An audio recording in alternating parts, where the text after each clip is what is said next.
All right, and welcome back again to the Paisan Sports podcast. Dante DePlacido, joined as always by Zach Deal. How you doing, Zach? I'm great, brother. How are you? You know what? I'm doing good. I'm glad you asked because I currently just won the first bowl game in the history of UL Monroe. Um, things are going good. We got our first five-star recruit, a monster D tackle. Finishing up some recruiting right now, looking for a great third season under head coach Kyle Schwarber. How do you do the franchise? Do you play every single game? Do you play some moments? How do you usually set I it up? play the games when we have a recruit coming to visit. Those are the games I play just to make sure we get that win. Just for now, just until we become a better team. But yeah, things are looking up for UL Monroe. So, I and you know what? I'm not sure if you follow Icyvert on Twitter, but he's been doing a Temple thing. He's in the year 2037 right now, and they have still not won a natty, which is hysterical. People have been coming after him on Twitter, especially Temple students. Yeah, it's tough. Have you played on Heisman yet? I've been playing on the level right below that. I'm gonna start playing on Heisman once we get good. You're in Because if for a I'm rude gonna, awakening when you get to yeah, because Heisman, bro.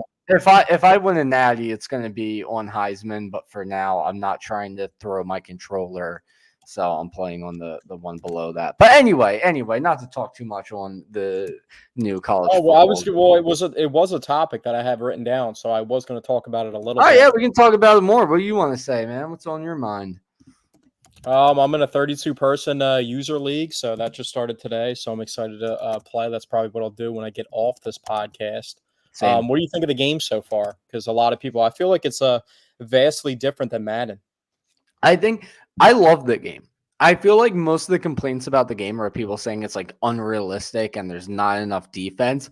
I feel like those people don't watch college football. I'm not the biggest college football fan, but those are the reasons I don't really love college football. It's all offense, right? Ridiculous shit happens. That's college football. People will like post a play on Twitter of some guy breaking like five tackles and taking it to the house and being like, is this realistic? Yes, that is college football. If you watch it, it's just absurdity left and right. 72 to nothing final scores. It's all absurd. Yeah, that is true. And I think it's kind of hard to play defense just because of the players. But one thing I do like about the game is that they didn't have like any 99 overall. So it's kind of a little bit more of an even playing field. But Well, some of the teams are really stacked.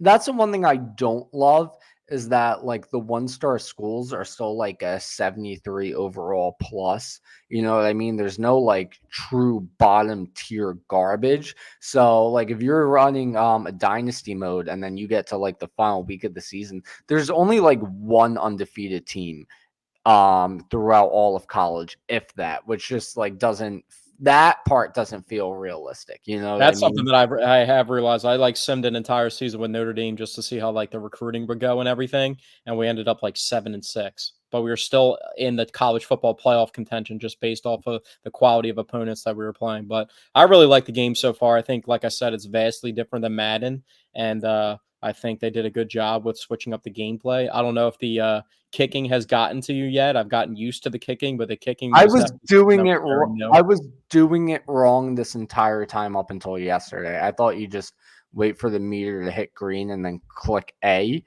You have to hold it down to fill Yeah, up you got the to hold it power down so you meter. can get the height Yeah, on it. So dude, yeah. dude, I did not realize that. Right, so like my punts were going nowhere. So then I recruited a two-star punter with like 83 You went out and power. you felt like you His had to address the he issue. came yeah, he came in and then my punts are still going nowhere. So I'm like, okay, I gotta get an even better punter. I get a four-star punter who's a gem to commit. And then I realized I was doing it wrong and I was like, oh, I didn't even need to do all that. So Well, yeah. you got to put some extra emphasis on special teams. The NFL this year, even though we're not going to talk about the NFL right now, but the NFL is going to have a new kickoff rule, so that's going to be very interesting. And special teams is always important, you know. Yeah. What was the other thing I was gonna say about the game? Oh man, I'm blanking. Oh, I had it for a second and then I lost it again. But yeah, I You got said nothing. you were able to get a 5-star recruit to UL Monroe. Oh yeah, yeah. Was he like top on your interest board, or you just found a way to get him going? He didn't have any scholarship offers yet, so I just gave him an offer, sent the house, scheduled a visit, showed him the baddies around UL Monroe's campus, showed him all the snow bunnies, and he was locked in.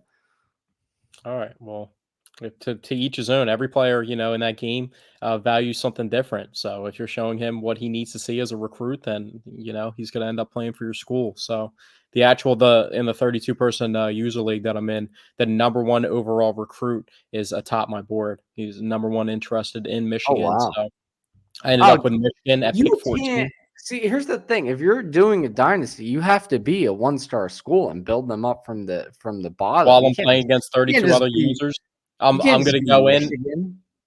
I was the 14th pick, and everybody's picking like the Alabamas and the Ohio It State. doesn't matter what they're doing. You gotta pick a crappy school, and then they're gonna be like, "What are you doing?" And then 4 years later, you're winning the Natties. You know what I'm saying? And then it's an even bigger flex. It's like I started with nothing. You guys had Penn State. You had Beaver Stadium. You had the Mo Bamba playing. You know what I mean? How'd you let Kennesaw State come in and take this all from you? Kennesaw State couldn't even see me on the sticks. But yeah, another team that's kind of floundering a little bit right now is the Philadelphia Phillies. They started off the season 45-19, and since their before their trip to London, since then they're 18-18. What is going on with this team? I know they've dealt with a lot of injuries between that First of time all, period. first of all, the what's going on? That's my line at the end of the bit. So I guess with that being said, I'm just gonna go ahead and do it. What's the deal with the Phillies? They look terrible. They stink. They can't play. What are they running around in cotton jerseys? This isn't Seinfeld. What is going on? Yeah, I'm asking myself the same thing. I mean, last night was really didn't even make sense. They started off strong. Bryce hit that home run, and we That was a thinking that bomb. maybe the floodgates might open a little bit. And what they didn't have a hit since like the second inning. Ended up with 3 hits total versus a very good Minnesota Twins team that's probably going to make the playoffs in the AL. Their pitching has floundered a little bit, and the trade deadline is actually 1 week away from today. Do you think that they're just playing bad ball because they're trying to get their Dave Dombrowski to go make a move so that they can get back into things, or what do you think's going on here? I mean, that's the thing. I really thought, after the All-Star break, when they would come back and they would get JT back, they would really get back into the flow of things. They haven't. They're what, 1-3 since coming Yeah, one back and three from since the All Star break. yeah, 1-3 since the break. I feel like lately the only thing they're good at is avoiding getting swept. That's like, and I might be jinxing it now saying that, but like I don't really remember them getting swept at any point this year. They're just good at not getting swept, the bare minimum.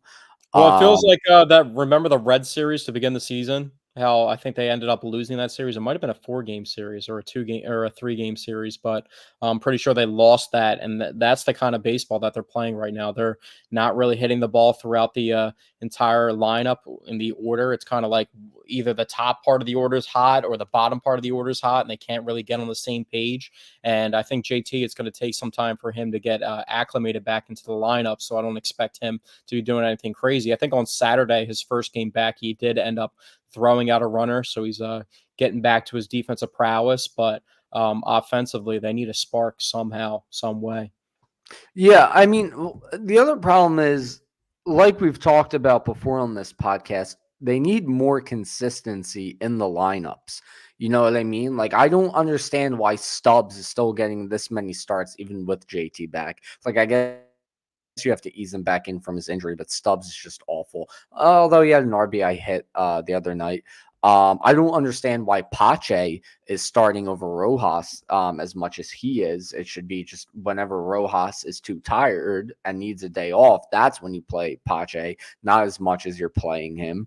I think you're going to have your best chance at winning when you have all of your best guys in the lineup, and that includes JT, that includes Johan Rojas, that includes Brandon Marsh. I feel like they're just mixing up the lineup too much, and they need more stability.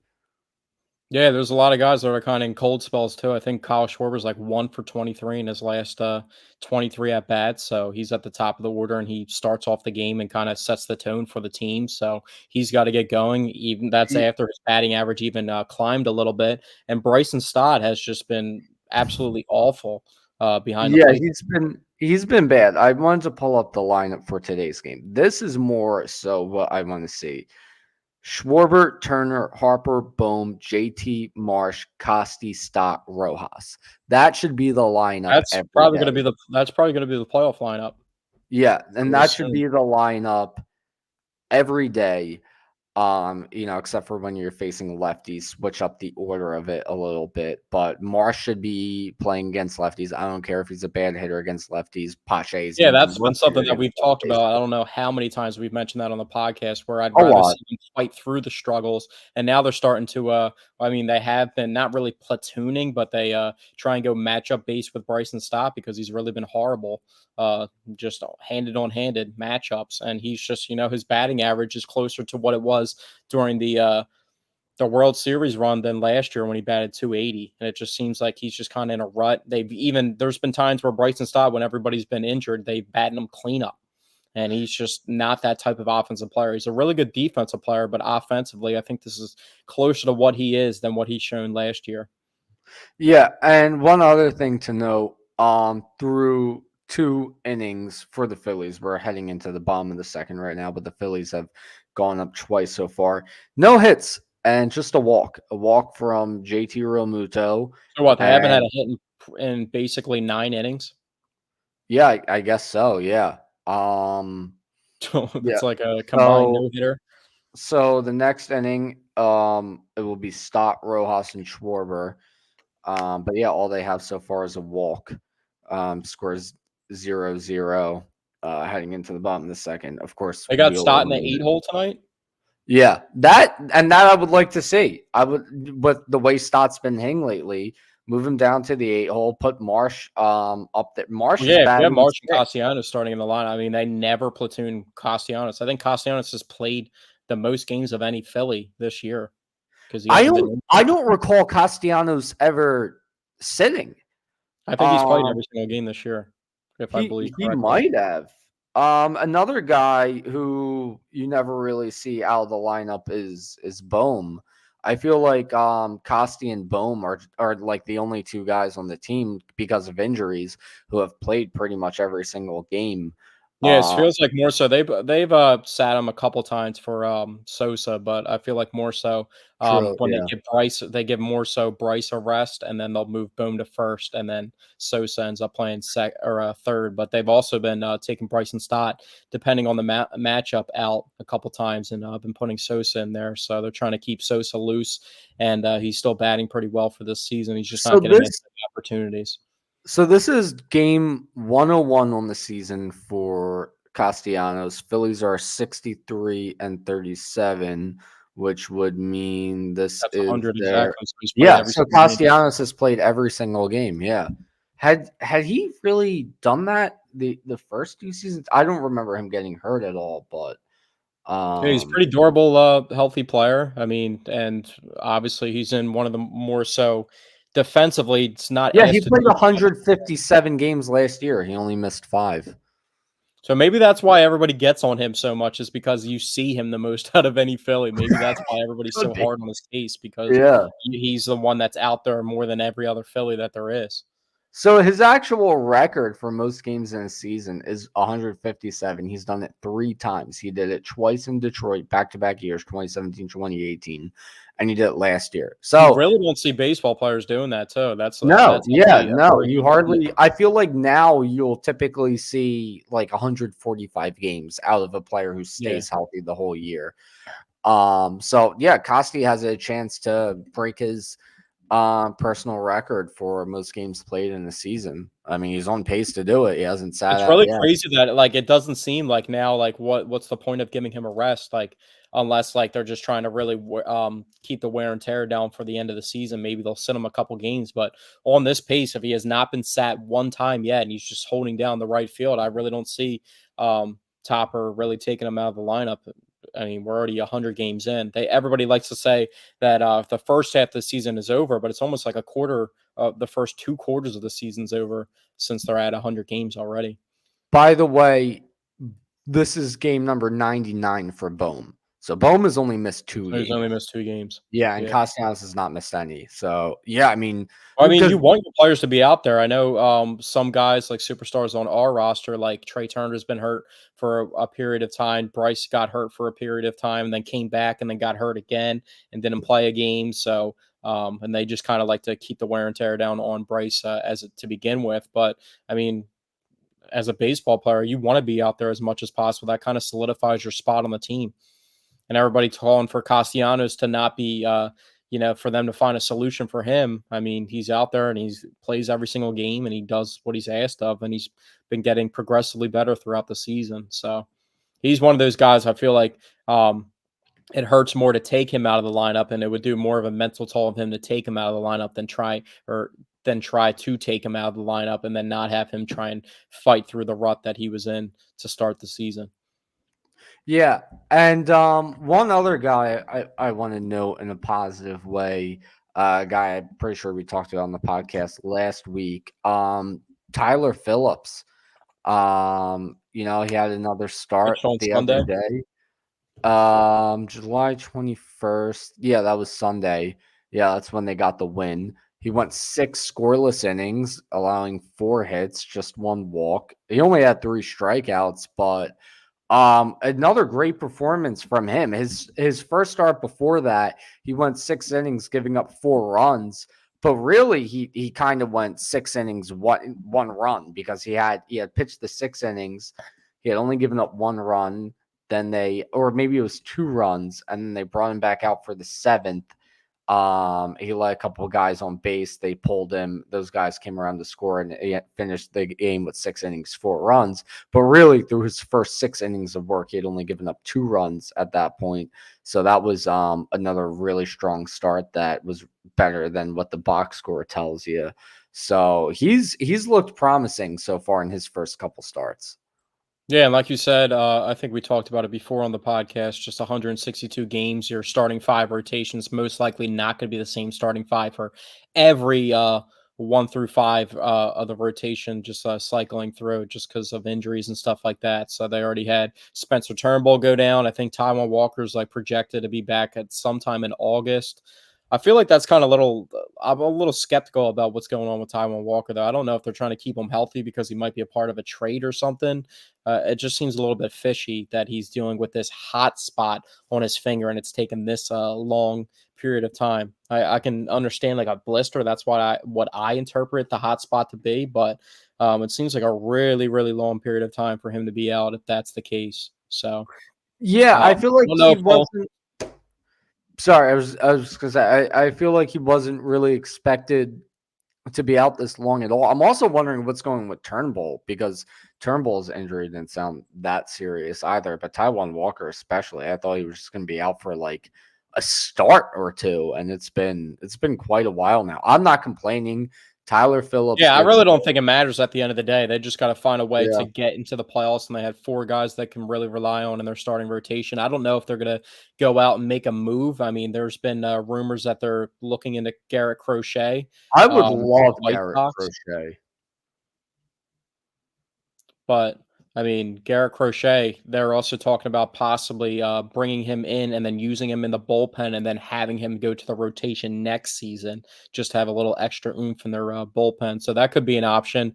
With the trade targets and the rumors that are circling around the Philadelphia Phillies, do you think anything's changed? I mean, we've talked about adding a bat. We talked about adding a bullpen arm. We haven't really talked about a starting rotation arm. But the way that their starting rotation is kind of banged up a little bit, and the way that they've been performing of late, what do you think the biggest need would be as of right now?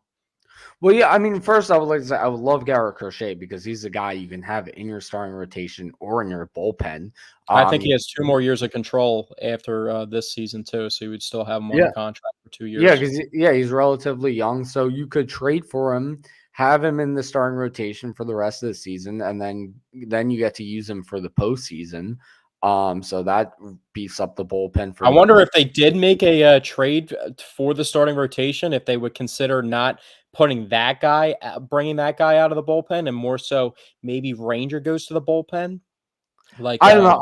I love Ranger in the starting rotation. And he's got until the postseason to figure it out and get it back together again. But I mean, he looked great in the postseason last year. I would love to see him starting games in the postseason again. And Garrett Crochet is a guy who has more experience in the bullpen. I think his first 2 or 3 seasons, he was a reliever. He only became a starter this year. I just can't remember if he's been in the league 2 or 3 years before that. and that was Um, also one of their other trade targets. Mason Miller used to be a starting pitcher and then has now faded into a bullpen role. So it kind of goes yeah, hand in hand. And Spencer Turnbull kind of was trying to make that transition, but it seems like it's harder to do if you haven't done it before than as opposed to if you have done it before. You know what I mean? So yeah, definitely. But I mean, right now I feel like this team just has needs across the board. I feel like whatever they do would boost this team a good bit because right now they're struggling a bit offensively, they're struggling a bit with pitching. So I mean, whether they add an outfield bat, whether they add a starter, whether they add a reliever, I think either one would be a good move. yeah, for sure. I think even with the struggles of Bryson Stott, they still have the utility man and Edmundo Sosa who can fill that role. So I don't think they'll look to bolster their infield at all. And their infield's been their best weapon offensively so far. But I wouldn't be surprised if they got somebody, a utility guy, to maybe fill that role of Whit Merrifield that can kind of do a little bit of everything. Speaking of that, Whit Merrifield signed with the Braves. Do you think that makes any impact? I'm just kind of mad about that just because I feel like he's going to try and spill all the beans of what he does know about the inside information of the Phillies and try and, maybe that's one of the reasons why they signed him. But the Braves are very banged up right now. I think they had, was it Ozzy Albies just get injured, and then both their pitchers, Max Fried and Chris Sale, also get injured. I think Chris Sale actually might be pitching tonight, but I think Max Fried just went on the IL as well. First, you hijack my "What's the Deal" segment from me. Now you hijack my Meatball of the Week segment. So I guess we're just going to get this one started. It's time for my Meatball of the Week. And my Meatball of the Week is the Atlanta Braves for signing Whit Merrifield. A bit of a head scratching move. Maybe not a gigantic head scratching move, but god damn is he terrible. I could see the logic behind it. Like, okay, he's played great in years past. Maybe it's just a Phillies issue and not a Whit Merrifield issue. We're banged up. We need help. Let's sign him. See if he can help us at all. I guess that's the logic behind it, but he stinks. He flat out stinks. So the Atlanta Braves, you're my Meatball of the Week. I mean, they have nothing else going on. I mean, they're seriously banged up right now. I mean, it makes Yeah. sense if I was a rival team and could get a veteran guy. I think it's kind of more head scratching how the Phillies didn't try and trade Whit Merrifield for something, or add him in a package to a trade instead of just outright releasing him. But they just wanted his services gone that quickly. Also, the Phillies, I think, picked up David Dahl back up after he cleared waivers. So that's another guy that they add back to the system that we're talking about the London series and how bad they've been since then. But he was somebody that one of his biggest moments came in London when he hit that home run. So they ended up losing that game, which was a crazy game. That was one of the more crazy games of the year when they blew that 3 run lead. But yeah, they're going to have to add something at the trade deadline. If you had to choose between a bat, a bullpen arm, or a starting rotation arm, what would you do? That's a tough question because I mean, like, I don't feel like either one is a glaring need, but I think it's a need. You know what I mean? Like, they Right. don't desperately need an outfield I mean, bat. you They could don't always use desperately bullpen need a guys, and they got starter. some guys like Jose Alvarado seriously struggling right now. Orion Kerkering pitched pretty well yesterday, but he was been struggling up until that Well, point. you know who's been pitching well lately? Surprisingly, a guy we've talk Gregory shit on Soto. a lot. Yeah, we've talked a lot of crap on Gregory Soto on this podcast. He's been pitching great lately. Over his last 10, was it 1, 2, 3, 4, 5? Dating back to at least his last 10, because that's just what pulls up when you that's what pops up when you pull it up on Google. But as far as at least his last 10 appearances out of the pen goes, he's only given up 1 run. And that's That's what almost they brought him here to do, as a two-time All-Star at the age of, yeah. 27 when they traded for him. So I had really high hopes for him, pun intended, when he got traded to Philly. And I'm pretty sure that's the deal that we gave up Matt Vierling, correct? Yeah, because we got him from Detroit, right? So Yeah. I would think so. Yeah, he's how old is he now? He's 29 years old. And relievers typically like seemingly pitch their best in their late 20s to mid 30s, right? So I mean, if he can really get it going, this is a guy we can rely on the bullpen for quite a while. Hopefully he can keep things going.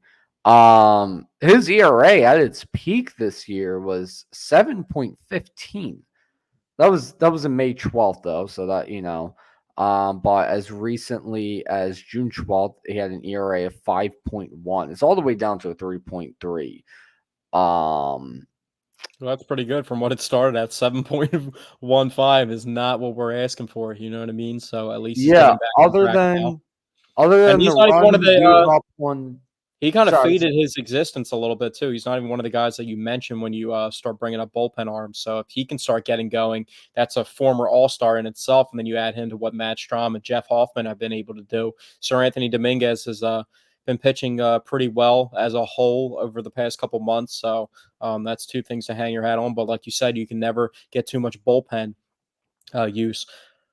With that being said, Mason Miller of the Athletic A's. yeah, I mean, I would love him. A's. He's He's also under contract for 5 phenomenal. years. Like we said before, he was a starting pitcher that ventured into the bullpen to kind of save him a little bit. I think he's only pitched like 70 total innings in his career in the MLB. But what would you be willing to give up prospect wise? I think we talked about before the 3 guys that we would not touch prospect wise. But if we were not even just Mason Miller himself, some of the other rumored trade targets, who are you willing to actually go out there and give up top prospects for, of some of the names that have been mentioned? Mick Abel is the first name that comes to mind. Mick Abel Yeah, can but go. that's not, I feel like Mick Abel's not the same Mick Abel. It's not the same appealing Mick Abel as it once was before. No, I feel it's like everybody not. kind of knows like that he's dropping off a little bit. I'm more so talking about the Aiden Millers of the world, the No, Justin Crawfords, and no, Andrew Painter. Is there no. anybody out there that you're willing to even give up one of those guys for? Maybe even multiple? Not really. Maybe, Because you got to maybe, remember, at the end of the day, as good as these guys look, Maybe Aiden Miller if it's for someone really good because you have Bohm as your third baseman of the future. Andrew Painter, definitely not. Definitely not. You cannot talk me into getting rid of Andrew Painter. Like I've said before, I think he's a future Cy Young candidate. I'm not giving up I don't know if Painter. I would go that far. I think he's a very good pitcher, and I would like to, He keep him he in the cruised his organization if way through the possible. minors like it was nothing while throwing 100, throwing absolute But you gas. can't expect every single prospect to pan out, though. There's going to be, No, there's you going to be a can't. But lot I that won't expect pan out. Andrew Painter. I expect Andrew Painter to pan out. However, I don't expect all of them to pan out. I fully have so much confidence in Andrew Painter. Mick Abel. Sometimes you got to make tough moves too. You got to think about Logan But O'Hoppe. I mean, not with Andrew Painter. Do not compare Logan O'Hoppe to Andrew Painter. Okay, Logan don't. O'Hoppe is a very And solid also hitter. with Logan O'Hoppe, we had JT Realmuto to still under contract for like another 4 years at the time, and Logan O'Hoppe was pretty much MLB ready by that point. It made sense to get rid of him. You can talk me into trading Crawford. I don't love the idea of trading Crawford, but you can talk me into it. You can talk me into the idea of trading Aiden Miller. Let me You throw out a couple cannot names for talk you, me and into trading Andrew Painter. Absolutely not. you want to do it for Garrett Crochet, Mason No, Miller, or no, no. all right, well that's fine. Would you trade either Miller or Crawford for a guy like Jazz Chisholm, Not um, Chisholm. Brent Roker, Not Brent Rooker. Luis Uh, Robert? Luis Robert, that's a guy I would give up. I would give up one of them for Luis Robert Jr. A true star player who isn't just having one great season. Somebody like Brent Rooker, you know what I mean? It's like, is Brent Rooker going to be able to keep this up throughout in future seasons where he's kind of just caught fire this year? Like after like 6 years in the majors, maybe it hasn't been that long, but you know what I mean? Like players like that who are suddenly having a phenomenal season. In baseball, you can't expect that to continue. But a guy like Luis Robert Jr., who's been doing this for a little bit now and is still very young, that's a guy you give up a top prospect for. I agree. I agree.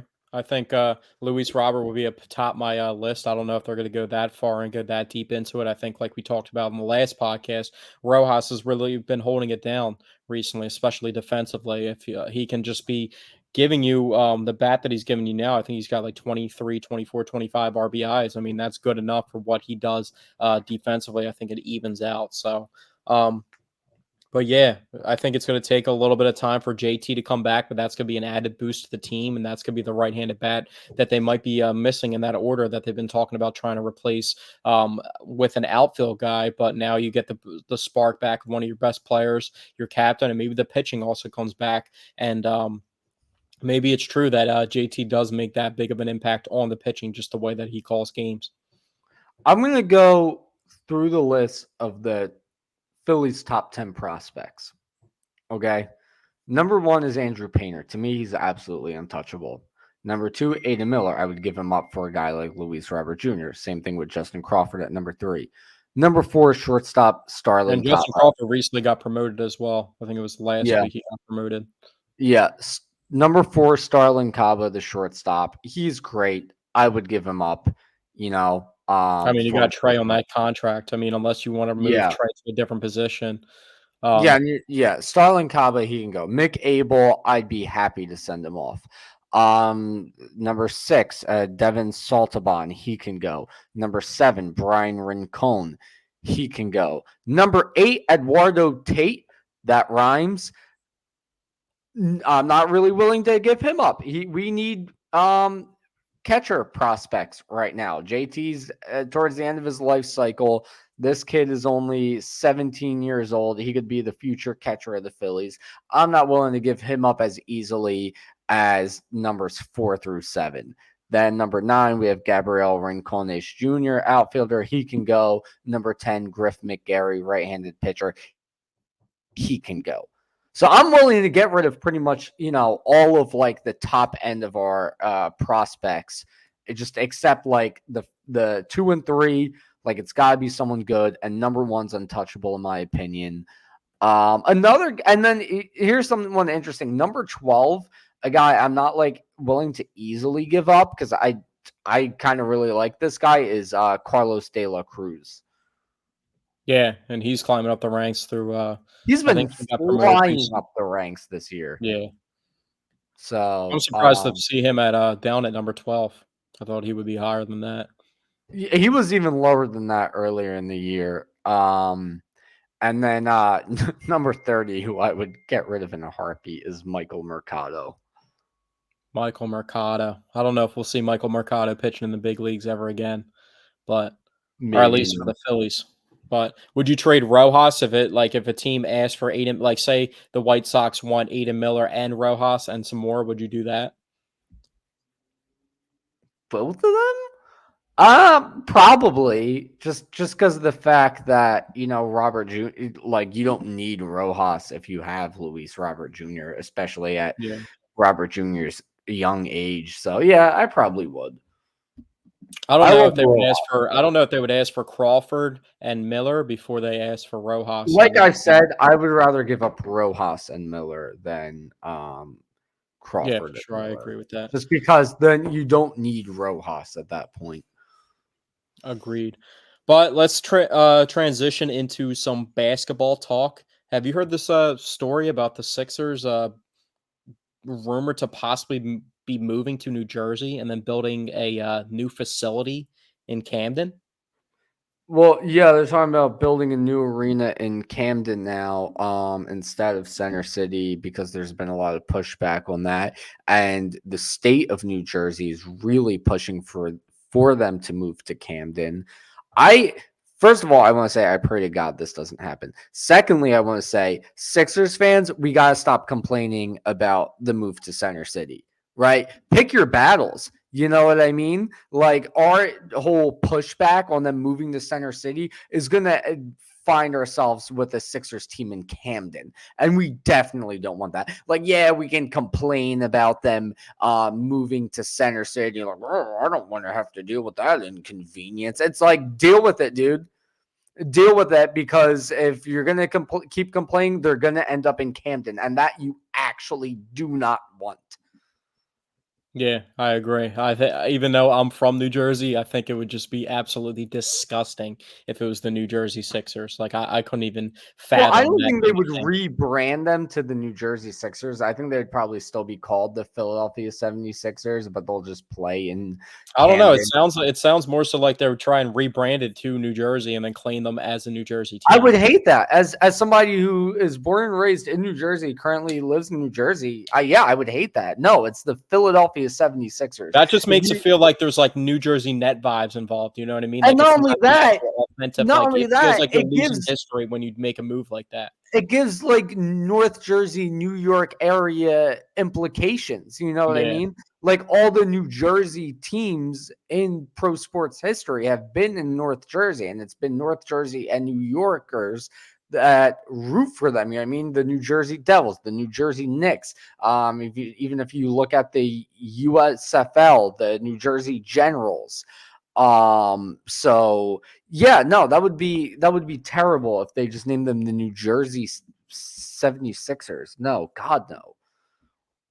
Yeah, I couldn't even, like I said, I couldn't fathom if that was actually the move. But they also made another move. They ended up Adrian Wojnarowski, I think, announced that once Reggie Jackson is I saw bought out by Shams Charlotte. announce it. Shams, who also announced Biden dropping out of the race as well Yeah, that as was pretty funny.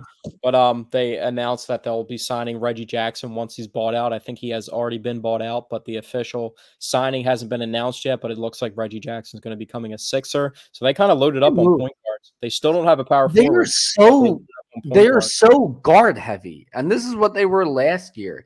And it's like with each guard they continue bringing in, I'm like, yeah, that's a good move. He's a good guard, but it's like we need someone who can rebound and play the four.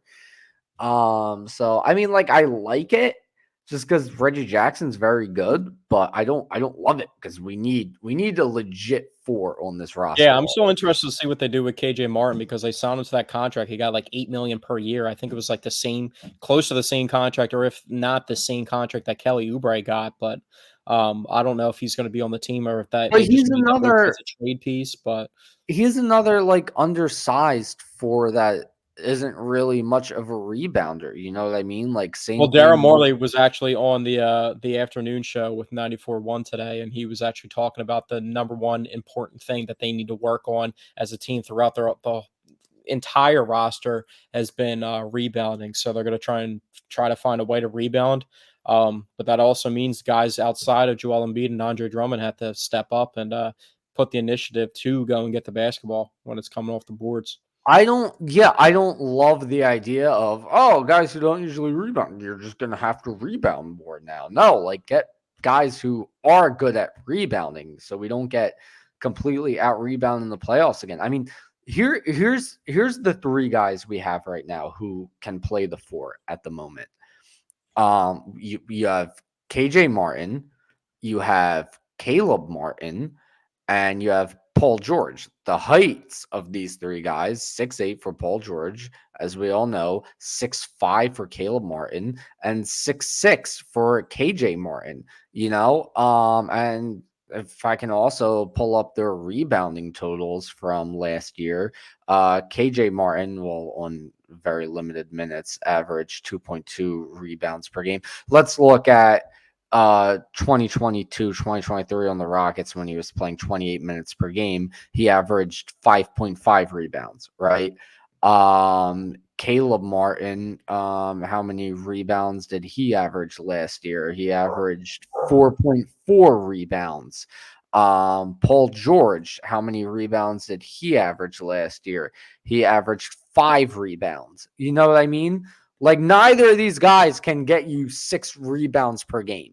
And the thing is, when you say that you have Joel and Andre Drummond to combat that, they can't play together on the court at one time. You know Yeah, what I mean? So that's exactly. only You gonna can't be just one have guy that can one rebound guy the other. out there who can rebound. You need more than that. You need 2 guys on the court who can rebound the basketball. I mean, because what did we have in the series against the Knicks? You had Joel Embiid on the court who could rebound. Was Yeah, it enough?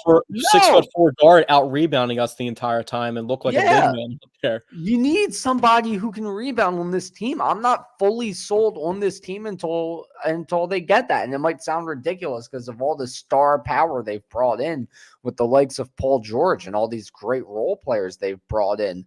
But like rebounding is important and it really worries me. So I am not fully sold I until just they want get to see them get somebody. a true four on the roster. I don't want these Yeah, tweener guys to keep trying to hold on to the bait. exactly. I think you can get away with starting a positionless, besides Joel Embiid playing the big man, a positionless starting lineup with a guy that necessarily doesn't play the four, but you also need some depth at that position and depth that's not named KJ Martin. Because I actually like Here's KJ the Martin as a thing, player, but he can't be like the primary guy coming off the bench for your four.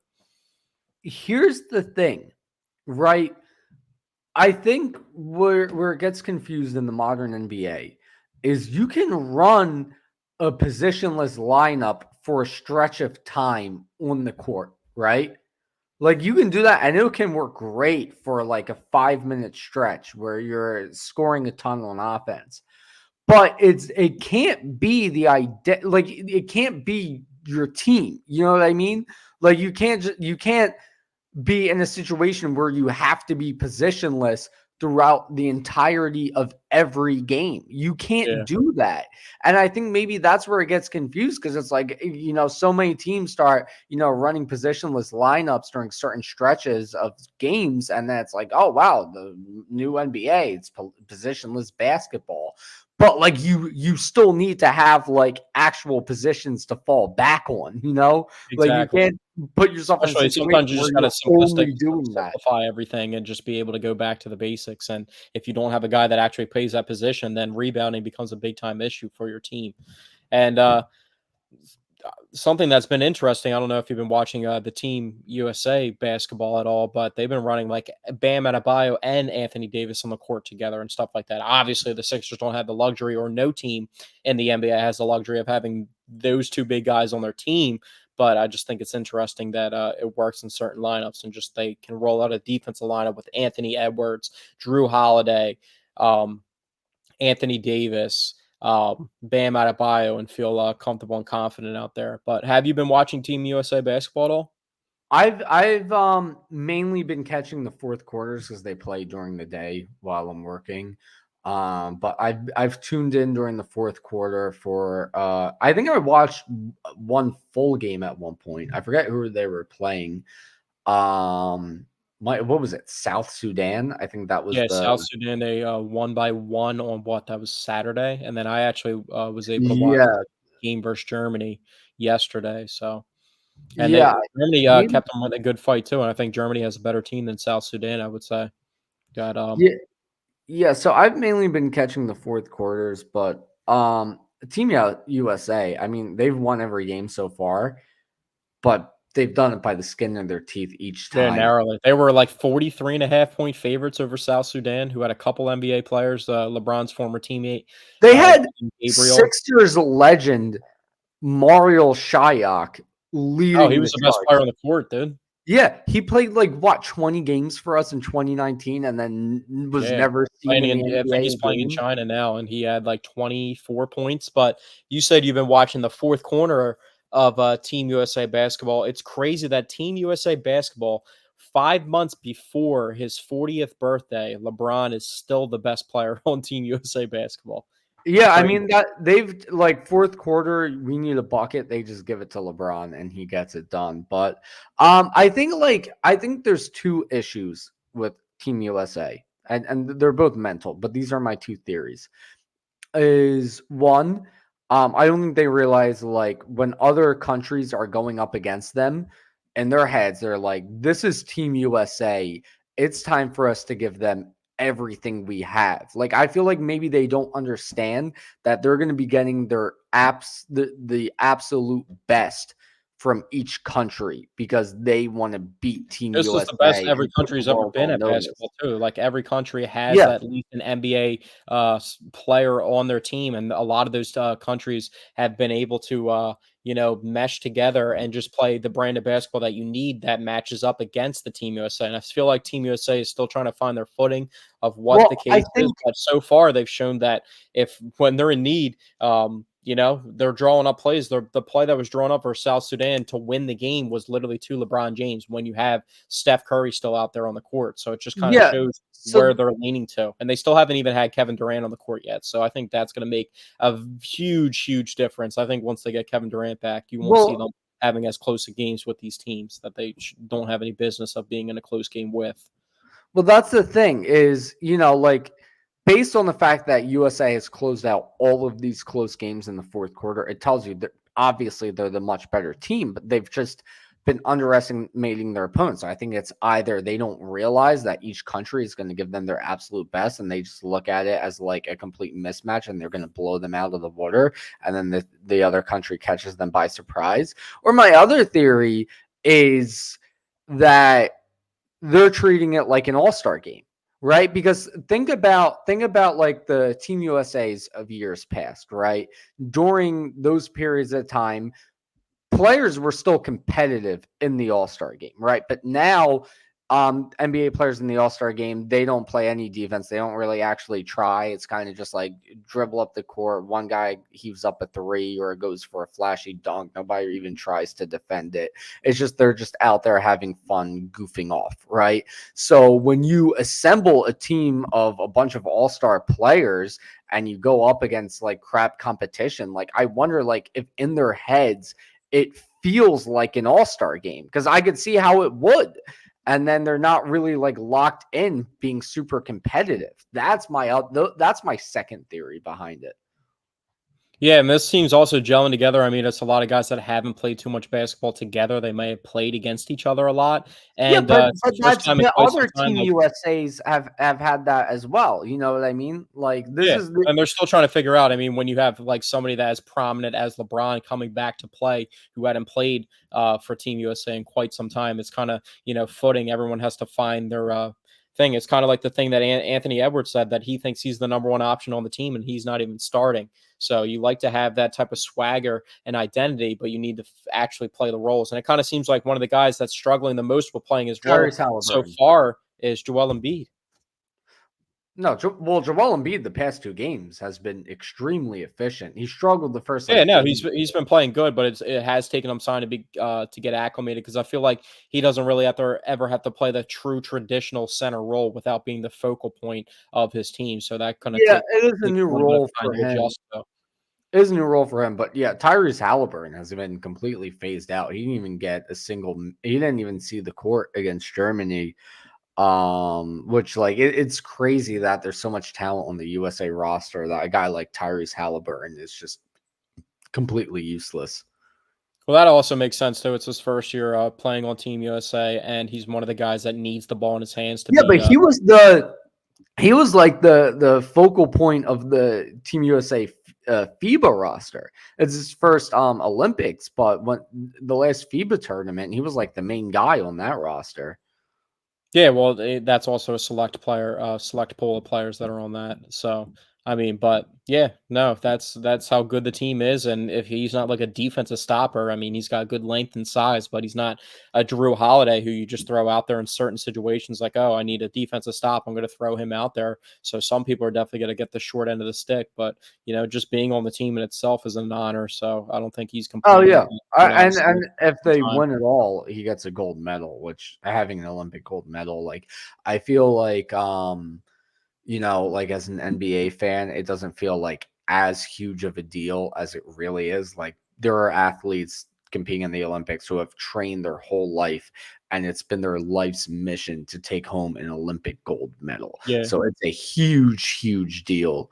Well, I feel Um, like it kind of gets downplayed a little bit just because of how like the expectations for Team USA every single time that they yeah, compete is for their basketball team to and be not only by far the that, most dominant. But if you look at the top 5 players in the NBA right now, there's like 3 guys that are in consideration for being top 5 players that aren't even from the USA. You know what I mean? And Shea Gilgeous-Alexander, Nikola Jokic, and Luka Doncic, and then Embiid getting citizenship. He shouldn't theoretically even been playing for Team USA either. So that's 4 of the top 10 players in the league that aren't even from Team USA. So just the playing field has just definitely leveled out than some of the well, competition that. also Giannis, you know what I mean? Yeah, exactly. That's somebody that I forgot too. So Also, Wemby.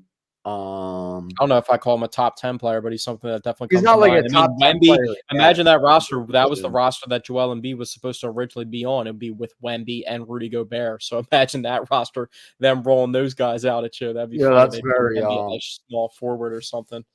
that's the opposite But of the Sixers. That's very front court speaking of heavy. rosters, we have the Eagles reporting to training camp today. We'll be practicing tomorrow, starting off the NFL season. Um, Let's talk about some training camp battles that we might see during training camp this year. I think the open guard position, the vacant guard position that has been left behind by Cam Jurgens, who's sliding over to center to replace Jason Kelsey. I think Mekhi Becton and Tyler Steen are the 2 guys at the top of the list there. We also have the third wide receiver position. Devontae Parker retired infamously earlier on in the offseason. He was a Oh guy my that god, I forgot had a all chance of about that. making that.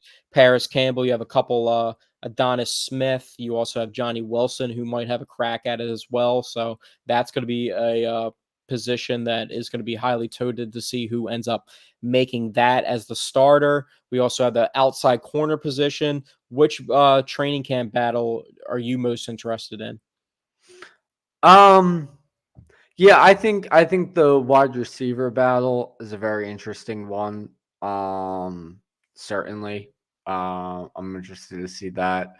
I'm interested to see the entire secondary. I mean, now Cooper DeJean, we're not really gonna see him in training Yeah, he's camp. out That's a for 3 little weeks with a hamstring yeah, injury. so that's a little upsetting. But I mean, you have guys like Avante Maddox, Zach McPherson, Eli Ricks, Josh Jobe, um, James Bradbury at safety, where them being on the making the roster or not is really called into question. I like some of the guys at linebacker, Jeremiah Trotter Jr. What's going to happen with him? Is he going to how far? I mean, I'm sure he'll make the roster, but I think camp You could be and one injury away from into a starting role if you pick yeah. something So like I preseason. think like camp Not too and much depth at the linebacker position. um I think camp and preseason will help determine the role of Jeremiah Trotter Jr., whether he'll, sit on the bench and not see many snaps all season, whether he'll, rotate in on defense a couple times throughout the games. So that's an interesting one. I would say that's about it, really. Kind of more so looking at the wide receivers, the linebackers, and the secondary. As far as what you said about the guard position, I feel like Tyler Steen is a lock for right guard. Um, I could be wrong, but You think yeah, Tyler Steen's a lock? I think he's a lock. I think he's a lock.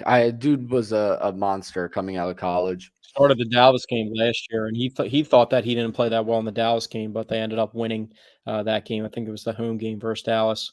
Yeah, but So that was, I mean, his Tyler rookie Steen, year, that was like, very early on. So, his first ever I start. would give him the benefit of the doubt being an Alabama guy, being one of the higher draft picks, being a day 2 player. I think if he can turn out to be something, the offensive line can be just as good as it was once before. I think the pass protection really has to be on point this year, and the way that they communicate that across the line with Cam Jurgens taking over for Jason Kelsey, and they had issues with the blitz in years past. So hopefully, if they can get that in order, maybe Jalen can get his legs underneath him a little bit and scramble a little bit more than he did last year, because I felt like even though he had all the rushing touchdowns, a lot of them came on the tush push, and I felt like that was a part of their offense, an element of their offense that they were missing is the dynamic running of Jalen Hurts last year. I think another important thing for this team is, do you think they can get back to their defensive identity being the pass rush again with all the moving pieces, or what do you think is going to happen with their defense? Because I felt like last year their defensive line just didn't make the same impact that they did the year prior when they had 71 sacks. I think that's a lot to ask for, 71 sacks, but if they can get closer to that number than they were last year, I think their defense will be a lot better off, and you I won't don't put as think much pressure on the secondary for as long. I don't think the pass rush has really even been upgraded. I mean, you get rid of Hassan Reddick, you bring in Bryce Huff, you know, which is a downgrade. They don't really bring anyone else in to add to the pass rush. And I Maybe no think one. Bryce Huff might be a situational player still. We don't even know if he's going to be an every down player. Maybe on early downs, that's when they let BG get in there and kind of stop the run a little bit. But we don't really know what to expect from Bryce Huff. Yeah, exactly. So the pass rushers you have to rely on, right? You have a very old Brandon Graham. You have a guy who you're unsure of in Nolan Smith, a guy I think can be really good, but you know what I mean? There's uncertainty there. You Apparently, have he's Josh packed on a lot Sweat. of weight too, so he's gonna be a little bit heavier this year. Well, that's So we'll good. see how that kind of changes his But then, movement a little bit. But I feel like he kind of was a little bit undersized. He more so looked like a linebacker body wise than in his first year than somebody that's going to be putting his hand in the dirt a lot. But they are going to be running the 3-4 scheme, so he will be standing up a lot. So we'll see how that fares. But yeah, so you have those two guys. You have Josh Sweat, who, you know, he's a reliable guy. He's no like game-changing pass rusher, but he's good. You have he's an Bryce above Huff. average player for sure. He's Yeah, he's but when he's playing he's well, not then elite. But he's not he's elite. You have Bryce Huff, who, He's you a know, fraction down from it, but you just gave your thoughts on him. So those are the guys rushing off the edge. And then on the inside, you have Jalen Carter, Jordan Davis, and Milton Williams, who, you know, Jordan Davis, I heard he lost weight. He showed flashes at times of being able to rush the quarterback. Jalen Carter is really the only interior guy I have a lot of confidence in pass rushing. And Milton Williams is a guy I like as well. He's good at getting after the quarterback. But like, I mean, you have some solid guys here, but you don't have any like true star pass rusher. So I don't think the pass rush is really going to get I back think to what Jalen it Carter was can 2 years grow into ago. being a true star pass rusher. Yeah, I he think Jalen can Carter can grow into definitely. being a true But starter as of pass right rusher, and I now, think he will be this year. He's probably the person that I'm in the front. I mean, you could probably say front seven that I rely on the most. That I had the most confident I in could to I could replace. agree But with that. it's a lot of production to replace. You saw that they had a tough time trying to replace the production of Javon Hargrave last season. And now you're missing Fletcher Cox as well, who Fletcher Cox, as an entirety of the season last year, might have been their best defensive lineman. So I think if they can get back to rushing the passer as well as they did, not in 2022, but if they can be above average, then they'll have an identity for the team. But I feel like that's not talked about enough of the regression of their pass defense. I think a lot had to do with them not getting after the quarterback the same way they did the previous year. Yeah, I think the secondary is looking a lot better going into this season. Just as long as Darius Slay he doesn't regress even more this year. You know, he said he's feeling great. So I trust him a little bit on that. I So feel I like mean, that's a tough subject to kind of decipher, though, is because he was dealing with that knee injury. So we don't know if it was really the knee injury that was nagging with yeah, him exactly. at the end of So last season, or if he's actually taking a step back. yeah, so I'm basically what I'm saying is barring further regression from Darius Slay, I think it's an improved secondary going into next year. You bring back CJ Gardner Johnson. You get rid of James Bradbury as the second starting corner for Xavier Mitchell. I'm already kind of unsure on this first name again. Quinion Mitchell? Zunion? Zanian? Quinion? Quinion. Why? Yeah. See, it's been a while since we drafted him. I was forgetting already. But yeah, Xavier.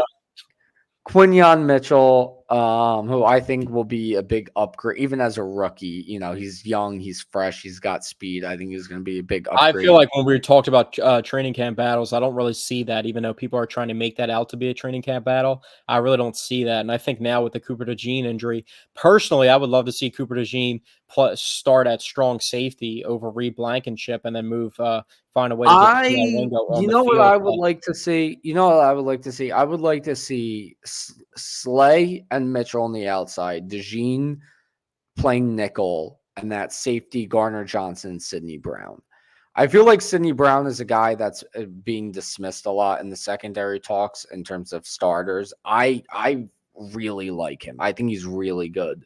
I would I like like to him see too, him. but I don't like him at the expense of Keelan Ringo not being able to be on the field. I think Keelan Ringo has a Oh higher my god, I ceiling. forgot about Keely Ringo too, dude. That's what I'm trying to say. Like now with the Cooper DeJean injury, he was Oh my expected to be god. in the Yeah, nickel we spot. are Maybe loaded. We are actually loaded in the secondary right now. and And there's and there's guys that have also gotten a lot Avante of time. Maddox. There's also Avante Maddox. There's also Eli Ricks, a guy Yeah, I Eli kind of Ricks like. got a lot of snaps last year too, low key. So he has a lot of. He's Yeah. actually played a decent amount of One NFL playing guy, time. I'll tell you one guy I would like to see. I'm looking forward to seeing more from in the preseason, and that's Grant Calcaterra. I want to see more out of him. Yeah, I feel like they haven't really had a good second tight end since they drafted Dallas Goedert when Zach Ertz was still here. Yeah. So I would definitely like to see more out of I mean, with Grant all their Calcaterra. weapons that they now have, they are going to run two tight end sets at certain times, but I don't think the second tight end is going to be any type of threat. They did get CJ Ozuma, who's actually started for a couple other teams in the past, so that's definitely an upgrade. But I mean, maybe CJ Ozuma takes Grant Calcaterra's spot, but he's somebody that a lot of people hoped could grow into that tight end 2 role and be a pass catcher and make something happen, but it really hasn't came to fruition so far. I have two more final things to say. So Elliot Shore Parks released his list of the Eagles roster breakdown, right? Locks, bubbles, long shots. This is the problem I have.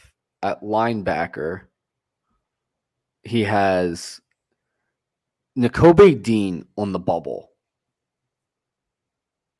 I don't I get think that. from a depth standpoint, that doesn't make sense to even release him. I think it's not about like can he play NFL football. I think it's more so as can he last to playing NFL football, and I think he has a good spot to I think possibly be a starter. he's going to be he's going to be competing for a starting spot. And Let I al- don't think if he doesn't win the let starting spot, alone a that annoys him all roster the way. spot. Yeah, I don't think. I feel like Elliot Shore Parks, knowing his track record, I feel like he probably just put that in there just to engagement farm, because that's just a lot of what ESP does. Is just Yeah, I think engagement. Zach Bowen more so would be on the bubble, or Oren Burks would be Yeah, on the bubble. he has Zach Baum listed as a lock, and Yeah, a lot N'Kobe of people Dean think on the Zach Bowen's going to bubble. end up starting. So, I mean, and in a perfect world, you get N'Kobe Dean out there with I Devin don't get Williams, your three starting linebackers. I don't get like why Zach Bond, like why all of a sudden is Zach Bond a starting caliber linebacker? He hasn't been a starter his entire career. He started some games, but he hasn't been the primary starter at the outside linebacker position. The most amount of tackles he's had in the season is 30. Why all of a sudden this guy comes in and it's like, yep, him over N'Kobe Dean. Like, why? What Yeah. makes him a lock over N'Kobe Dean? I mean, I don't. everybody sees stuff differently, so that's just his personal opinion. I mean, I somebody think it's engagement for him. who's around the team all the time, I think that's interesting for him to put N'Kobe Dean there. But speaking of some of the guys we just mentioned, some of them, who do you think is going to make the biggest impact from all season additions? You can go draft or free agency. Devin White's a possibility. Gardner Johnson's a possibility. I think Devin Uh, White would definitely be atop my list based off of the linebacker production that they had last year to what he can produce. I would say yeah, Saquon, but Saquon, it's not like DeAndre Swift was bad. So if Saquon can do what DeAndre Swift that's what did, I then was getting at. Is you're going from crap at the linebacker position to Devin White. where at running back you're going from a guy who played very, very well in DeAndre Swift to Saquon Barkley, So I think maybe Devin White. I mean, maybe Saquon Barkley just because of how good he is. You know what I mean? You look at how good he played in New York, and then it's like, oh, well, now you're giving him the best offensive line in football instead of the worst. So maybe he just plays out of his mind and he just blows DeAndre Swift out of the water. You forget he was even an Eagle. In that case, then he is a bigger offseason addition than Devin White. So it could be Saquon, it could be Devin White, it could be CJ Gardner-Johnson. The safety position was also an issue last year. I think, in my opinion, I think it's any one of those three guys, or maybe even Quinyon Mitchell because of how bad James Bradbury was. Yeah, for sure. I would be pleasantly surprised, and I hope that the case is that Bryce Huff is that guy. That's the easiest thing to do is say Josh Huff instead of Bryce Huff, but hopefully Bryce Huff could be that guy. Hopefully Bryce Huff does not get pulled over on the highway. Yeah, for sure, with hollow tip bullets in his weapon too. The final thing I wanted to say, heading into preseason, the starters better see the field at some point. Oh yeah, for sure. I'm a full advocate for at least a little bit. Yeah, if we think about last year, they go off to a slow start because the Stars never saw the field in the preseason. I don't know why. And then and then each week they would win, but they would be like, yeah, we haven't had a complete game yet, though. We haven't really had a complete game. We've won, but And then before they could even have a complete game, they fell apart, So maybe if you get them going early with some preseason action, other than just joint practices, maybe you're not spending the entire season just trying to get things going and then collapsing before that can happen. Yeah, I agree. I think the more time spent together on the field, the better. Plus, you need live action in game. In game, can only simulate so much, way different from joint practices. It's not even remotely the same animal. So hopefully, they get the Stars out there. Maybe they'll play multiple games in the preseason. I highly doubt it, but some players, I mean, it's not the most important. Just put them out there for one series. Just one series, at the very least. Yeah, we'll have to see what happens with them. So especially the defense. Blow a gasket. The offenses play with each other a lot, but the defense, it's a lot of moving pieces on the defense, a lot of new faces on the defense. So I would like to see them play a little bit in the preseason. But thank you guys for joining us on. Breaking news from Adam Schefter. CD Lamb has been unable to land the type of contract extension. Blah blah blah blah blah. Okay. He is not expected to report to training camp. So, okay, that's it. That's a little bit of breaking news. CD Lamb not reporting to training camp. And another guy, Hassan Reddick, also not reporting to training camp. As an Eagles fan, you know what? You love to see it. I don't really love to see it because I want him to play as many snaps as possible so that the conditional pick turns into a second-round pick instead of a third-round pick. So I actually don't love to see that. That's a good point. Okay. Well, you love to see it with CD Lamb. I forgot about the conditional. I thought it's very interesting that the Jets have yet to give him a contract since trading for him because I felt like that was ridiculous. You're the New York Jets. You've never had anything good in your entire team history other than when Broadway Joe Namath was around. Just sign the freaking guy. I think Joe Namath is one of the most overrated quarterbacks of all time, in my personal opinion. But thank you guys for tuning in to episode 56 of the Paisan Sports podcast. We will be back next week with some more talk. We might have some more Eagles news to jump into as they start training camp and start practicing tomorrow. Hopefully the Phillies this time next week, we'll be talking about a new addition to the Phillies via the trade market with the trade deadline winding in. And maybe there's some news on the Sixers too, depending on how their summer league team does or if they sign somebody. So we'll be back with that news as soon as possible. And thank you guys for tuning in today.